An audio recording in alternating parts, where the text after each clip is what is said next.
Ajá. Este, ya, sigamos, ¿sí? Lo que voy a mostrarles ahorita es cómo extender estos métodos de Runge-Kutta, por ejemplo, sí, los métodos en general de Runge-Kutta, porque eso, el de orden uno recuerden, incluye el método de Taylor. Entonces, vamos a extenderlos para sistemas de ecuaciones. ¿Sistemas de ecuaciones de qué tipo? Pues voy a ponerles un ejemplo, ¿ya? Para, digamos, empezar a enfocarnos en qué tipo de sistema de ecuaciones vamos a analizar, ¿ya? Primeramente. Entonces, nuestra x sub 1 va a ser mi primera función, que al encontrarla, mi primera de dos funciones que voy a usar en este sistema de dos ecuaciones con dos incógnitas. Entonces, miren, el x2 es mi otra función, ¿sí? La variable independiente es el tiempo, o el t en este caso, ¿ya? Entonces, miren, aquí, digamos, tenemos un tipo de ecuación diferencial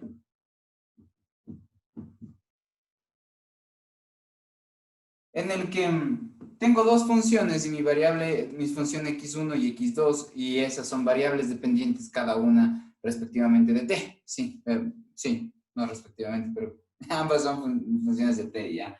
Y luego esta de acá abajo, en cambio, sería, por ejemplo, en el caso vamos a resolver, o les voy a mostrar cómo lo resolví en el octave, generalizando lo que vimos aquí en el Runge-Kutta de orden 4 a sistemas de ecuaciones, ¿ya? Este de aquí es la estructura que tiene el sistema de ecuaciones. Ahora, miremos de cómo está, ¿sí cachan? Si ven que, digamos, en el lado derecho, bueno, en el lado izquierdo solamente tengo primeras derivadas, ¿sí? Entonces, tengo dos ecuaciones, en este caso, dos incógnitas. Mis incógnitas son las funciones de x1 y x2. Si yo resolviera analíticamente esto, lo que yo obtendría es la dependencia explícita de x1 con respecto a t, tipo x1 igual a 3t al cuadrado, alguna cosa así, ¿cierto? Y también lo que resuelve este sistema de ecuaciones es saber la dependencia explícita analíticamente hablando entre x2 y t, ¿sí? Ya.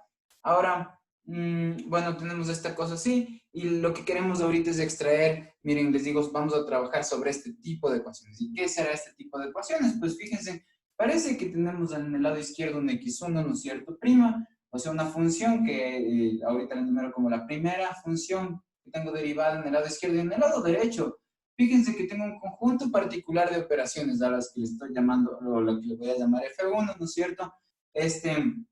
De manera que el lado derecho de la primera ecuación contiene las funciones y la variable dependiente, independiente, es decir, operaciones sobre las funciones que conforman mi sistema de ecuaciones sin estar derivadas. ¿Cuáles son esas funciones? La función x1 y x2, fíjense que están en el lado derecho. Entonces, y además de eso, digamos, tenemos nuestra dependencia con respecto a la variable independiente, es decir, el conjunto de operaciones de la derecha están aplicadas a t, a x1 y a x2. ¿Sí cachan? ¿Ya? Entonces, digamos, en general, yo quisiera, bueno, bien podría decir que estas operaciones del lado derecho se llaman F1, ¿sí? Y en el caso de x2, al reescribir esto, miren, el conjunto o el lado derecho de operaciones realizadas sobre, en esta ecuación 2, pues es un conjunto de operaciones u órdenes que les voy a llamar F2, porque son distintas a las órdenes que se dan en F1, ¿no? Donde las órdenes se aplican ¿a qué? A la variable independiente y al par de funciones que resolvería en mi ecuación diferencial, mi sistema de ecuaciones diferenciales, o al par de funciones que en el lado izquierdo están siendo derivadas, pero en el lado derecho no aparecen derivadas. Entonces, miren, esto de aquí es lo que nosotros necesitaríamos solucionar, y algo que tiene esta forma. Ahora, lo que quiero que noten es que, por ejemplo, yo puedo tener algo que se llama un campo vectorial, ¿ya? Entonces, si no se acuerdan de qué es un campo vectorial, piensen en que esto es me refiero a una función, una máquina matemática que recibe varias, bueno, puede recibir vectores y da de resultados vectores. Su información de entrada serían varios números, ¿sí? Y lo que nos da de salida sí mismo son varios números, ¿no es cierto? Entonces, digamos, un ejemplo de esto ya sería, le voy a anotar con F mayúscula, una función o un campo vectorial, por ejemplo, que dependa del vector XY, es decir, va a depender de estos dos números. Y la respuesta de esto, a su vez, va a estar dada por un vector. Supónganse que en este caso pido que la respuesta sea un vector de 3 elementos, un vector columna de 3 filas. Tipo, por ejemplo, donde la primera fila simplemente sume los dos elementos de X y Y, la segunda fila, por ejemplo, divida Y sobre X, y la tercera fila haga X al cuadrado menos Y, así. ¿Ya? Entonces, miren, ¿qué pasaría aquí en particular? Si es que yo digo, bueno, ¿y qué tal si es que el vector que ingresa a esta máquina matemática F mayúscula es el vector XY de coordenadas 1, 1, 3? Perdón. 1, 3. Más bien, de elementos 1, 3. Este es el vector que le ingreso, supongamos. Entonces, eso haría que tanto la X como la Y cambien, ¿no es cierto? La X sería 1 y la Y sería 3. Sí, y si yo evalúo este campo vectorial en este vector, entonces el resultado va a ser miren, le ingreso un vector de 2 elementos y me da de resultado un vector de 3 elementos. ¿Por qué? Porque al sumar X con Y, recuerden que el X se transformaba en 1 y el Y en 3. Entonces se convierte en 4, en cambio aquí yo voy a tener 3 sobre 1 y aquí voy a tener 1 al cuadrado menos 3. Por lo tanto, miren, yo ingreso el vector 1, 3, o sea, es decir, el F es como una fábrica de matemática, ¿no es cierto? Esa fábrica yo le ingreso el valor 1, 3 y me da de resultado, ¿qué? Me da un vector 1, 3, perdón, 4, tal vez no ven esa parte, sí. Entonces, de resultado me da 4, 3 y menos 2. Sí, entonces ingresé el 1, 3 y me dio de resultado, ingresé el 1, 3 y me dio de resultado el 4, 3 menos 2. ¿Sí? Ya. Entonces, ahora, fíjense que qué es lo que está pasando con el lado derecho de estas ecuaciones diferenciales. Justo, cada una de estas de aquí, ¿sí ven? Cada uno de estos de aquí, se comportan como filas de esa máquina matemática. Es decir, yo puedo ver el lado derecho, este lado derecho, como justo un campo vectorial. Es decir, miren, en este caso, mi máquina matemática, campo vectorial va a depender de T, va a depender de X1 y va a depender de X2. ¿De qué forma? Entonces, ¿de qué forma? Pues de esta, miren, mi F de Tx1, X2, justo tiene esta forma. ¿Sí? ¿Ya? Ajá. Ahora, solo dejen borrarlo. Entonces, justo tiene esta forma.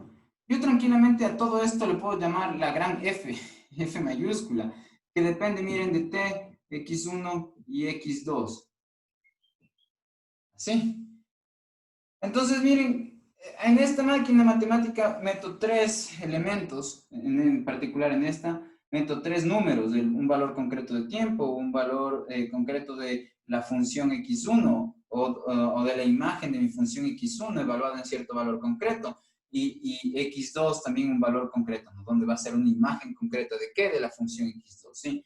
Entonces, miren, yo meto eso aquí, aquí y aquí, esos números, y lo que me va a dar acá arriba va a convertirse en un número y lo que me va a dar acá abajo va a convertirse en otro número. En este caso, esta máquina matemática F recibió 3 elementos, un vector de 3 dimensiones y me da de resultado un vector de 2 dimensiones. Me da de resultado esto, es decir, el número que se obtenga al hacer estas operaciones y el número que se obtiene al hacer esas operaciones serán los dos números que forman el vector de 2 dimensiones. Ya, ahora es conocido que tanto en el digamos, en el ejemplo que puse aquí en negrito, como cuando nosotros le vemos al lado derecho del sistema de ecuaciones, como si yo le pudiera proponer como una función vectorial, un campo vectorial, perdón. Entonces, en este caso, notemos que esto de aquí se comporta justo más bien como una función escalar. Cada una de estas filas de mi vector se comporta como una función escalar, es decir, una función que me devuelve un solo número de resultado, un número real, digamos, pero me devuelve un solo número por cada, digamos, varios números o vectores o vector de entrada que le ingrese. Entonces, por ejemplo, esta de aquí, yo tranquilamente le puedo llamar como la función 1, ¿sí? ¿Qué depende de qué? Depende de t, de x1 y x2. ¿De qué forma depende de estas? Pues aquí está la dependencia explícita, miren, el f1 es precisamente esto, ¿no? Es tomar el valor de x1, quitarle el de x2, más 2 veces el valor de tiempo, menos el valor de tiempo al cuadrado, menos el valor de tiempo al cubo. Eso me da un único número. Es decir, yo puedo concebirle a mi máquina, a esta máquina matemática, campo vectorial, ¿no es cierto?, como un vector donde cada una de sus elementos, cada una de sus filas, ¿no es cierto?, cada uno de los elementos del vector son funciones escalares, ¿sí? Entonces, miren, de hecho, es lo que estoy poniendo aquí. Entonces, el truco, miren, primero es notar cuál es el tipo o cómo reestructurar el sistema de ecuaciones que tenía aquí. El sistema de ecuaciones que tenía aquí, fíjense, si todo esto es del lado derecho y el lado derecho se llama la gran F, F mayúscula, que en este caso sé que es un campo vectorial, esta función de aquí ya me ayudaría a sintetizar este mismo sistema de ecuaciones, porque fíjense en que mi F es mi F mayúscula. Lo voy a poner ahora así ya, porque va a dar un vector, ¿sí? Entonces, solamente por notación para identificar que estoy hablando de un campo vectorial. Este campo vectorial, que el lado derecho de mis ecuaciones diferenciales están aquí, tienen como primer componente el campo escalar F1 y como la función escalar F1 y como segundo componente la función escalar F2, ¿sí? Ya, entonces, ¿qué es lo que yo puedo decir? Que yo puedo reexpresar el sistema de ecuaciones que estaba aquí. ¿Cómo? Entonces, miren, ¿qué tal si es que al x1, x sub 2, que son funciones, yo le llamo elementos del vector x mayúscula? ¿Sí? Entonces, si este es el vector x mayúscula, el vector x mayúscula prima, donde aquí significaría esta prima que yo voy a cada uno de estos elementos a derivarle con respecto al tiempo. Este de aquí, digamos, si yo reescribo esto, fíjense en que ya este de aquí sería x1 prima y este de aquí x2 prima. Entonces, con esta nueva notación, yo mi sistema de ecuaciones, ¿cuál sistema de ecuaciones? El que está aquí. Yo lo puedo reescribir ¿cómo? Pues así, simplemente puedo decir que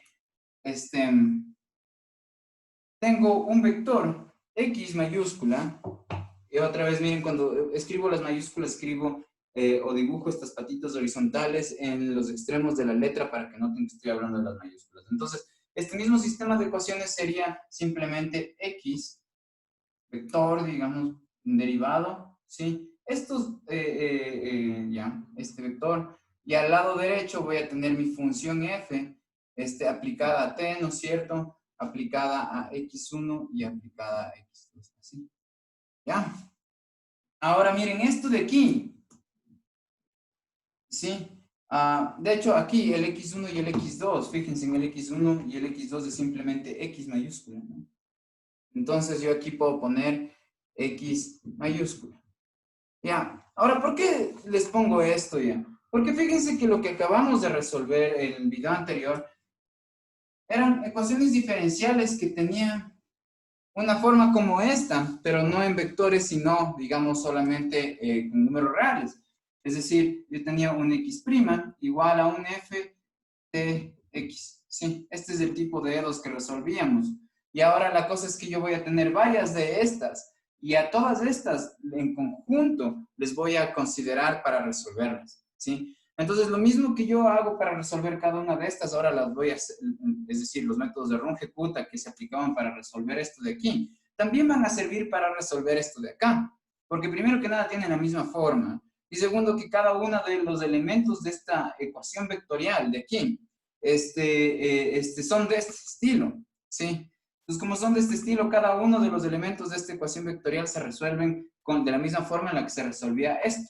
Solo que no voy a resolver el primer elemento de esta ecuación vectorial, o de esta ecuación, sí, vectorial, sí, ni después del segundo y paso otro día y resuelvo el tercer, me concentro, considero el tercer elemento de esta ecuación vectorial. No, al mismo tiempo voy a aplicar el Runge-Kutta a todos, ¿ya?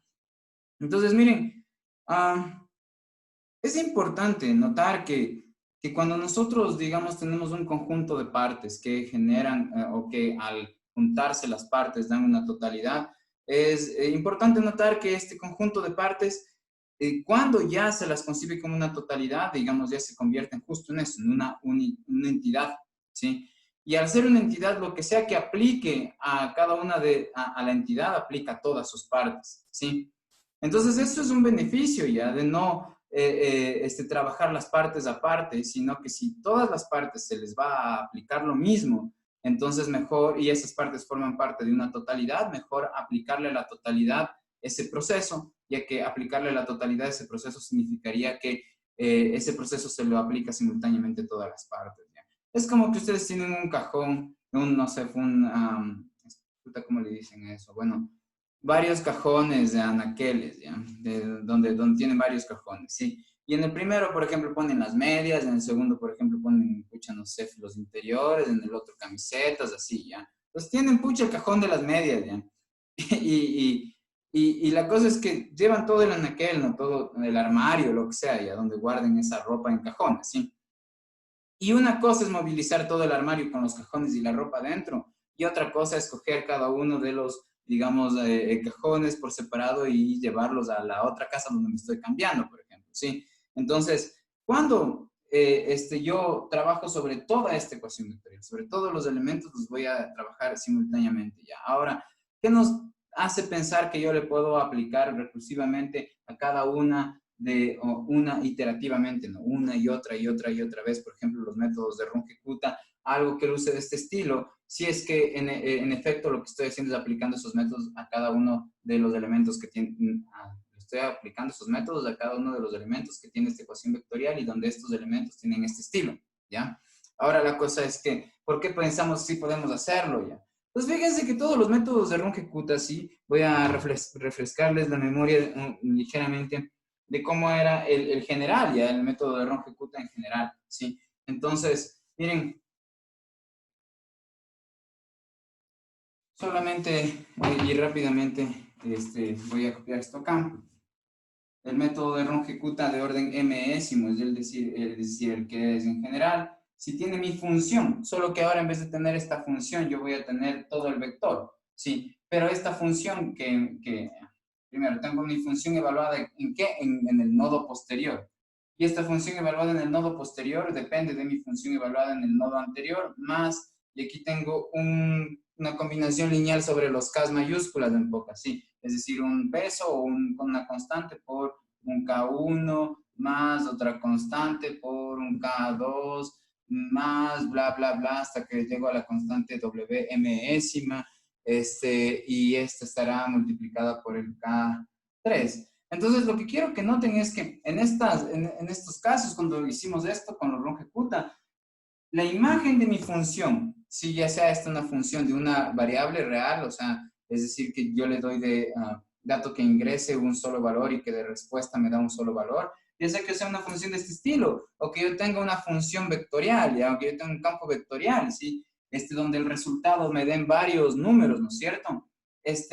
Lo único que interesa aquí es notar que lo que está a la izquierda corresponde a esa función, ya sea aplicada otra vez solamente a un número real o a varios números reales, pero considerada en el caso del lado izquierdo de esta ecuación está esta función considerada para tiempos posteriores o para valores de su variable independiente posterior. ¿Posterior a qué? A los valores en los que se evalúa la misma función, pero en tiempos anteriores o digamos, posterior al valor al que le llamaríamos el nodo presente, ¿sí? Entonces, ya sea que yo tengo una función de los reales a los reales o una función de Rn a Rm, o si yo tengo una función de Rn a R, sí, es decir, una función en variable real, un campo vectorial o un campo escalar respectivamente, ya sea que yo esté en cualquiera de esos casos, lo importante es que en el lado izquierdo, miren, yo puedo tener esas funciones evaluadas en tiempos posteriores y en el derecho yo tendría la función evaluada en tiempos anteriores.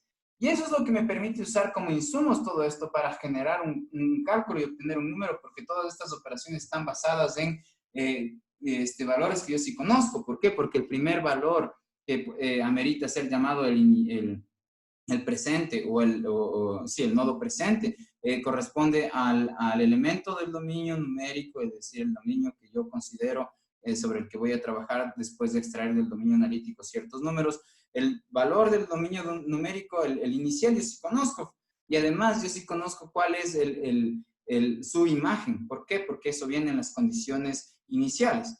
Entonces, a partir de ese conocimiento de lo presente, ¿sí? Porque todo el lado derecho va a estar evaluado en K, en el nodo presente T sub K, ¿sí? Yo puedo generar, digamos, estas operaciones, ya sea ¿Cuáles operaciones? Las operaciones correspondientes a la F, ¿no? ¿Ya a qué me refiero? Miren, cada uno de estos Ks, ¿sí? Mayúsculas, a su vez, dependen también de las imágenes que ustedes tengan ya adquiridas de nodos anteriores para poder sacar imágenes futuras, ¿sí? Porque fíjense que el primer caso era que el K1 es H por F, ¿no es cierto? Yo aquí tengo T sub K y aquí yo tendría X sub K. Entonces, como ven, el K1 también a su vez depende de qué, de esta F. En el caso de que yo tenía solamente una ecuación diferencial, esta F es una función variable real, pero digamos ya cuando yo le extiende este método en general, ¿no es cierto? Entonces este va a ser un F mayúscula, ¿sí? Entonces mi intención es aplicar esto mismo, pero a todas las filas de mi función F mayúscula, ¿ya? Entonces ya se va a ver eso con más claridad.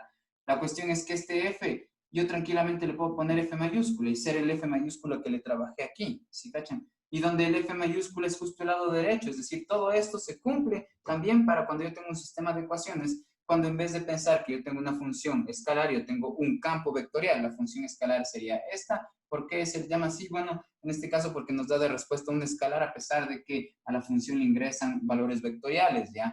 Entonces yo lo que estoy diciendo es que en vez de tener esto también va a funcionar para esta F mayúscula, porque esta F mayúscula también se puede evaluar en T sub K y en todos los X sub K, ¿sí? En el X sub 1, en el X sub 2, en el X sub 3, evaluados en los T sub K, ¿sí?